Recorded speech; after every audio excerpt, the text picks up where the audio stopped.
మానవ స్వభావం ఏమిటంటే తనకు, తన కుటుంబానికి, తన సంతానానికి ఎప్పుడూ సుఖమే దక్కాలన్న ఆరాటం ఉంటుంది. ఈ కారణంగానే మనం సదా శ్రమకు, కష్టానికి దూరంగా ఉండాలనుకుంటాం. మన సుఖాన్ని, సౌకర్యాల్ని పెంచుకునే ప్రయత్నం చేస్తుంటాం. మీరు మీ జీవితం గురించి ఆలోచించండి. ఇది సత్యం కాదంటారా?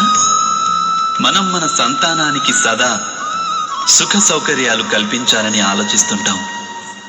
కానీ మీరెప్పుడైనా ఆలోచించారా? కేవలం సౌఖ్యం వలన ఏం ప్రయోజనం ఉంటుందని?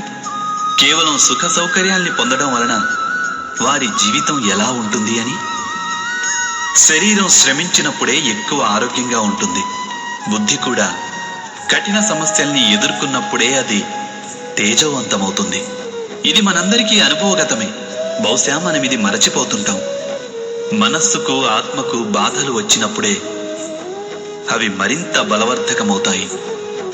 అనగా మనం మన సంతానాన్ని శ్రమకు, కష్టానికి దూరంగా ఉంచాలని ప్రయత్నించడం అంటే నిజానికి వారు సుఖపడే మార్గాన్ని మూసివేయడం కాదంటారా? మీరే ఆలోచించండి.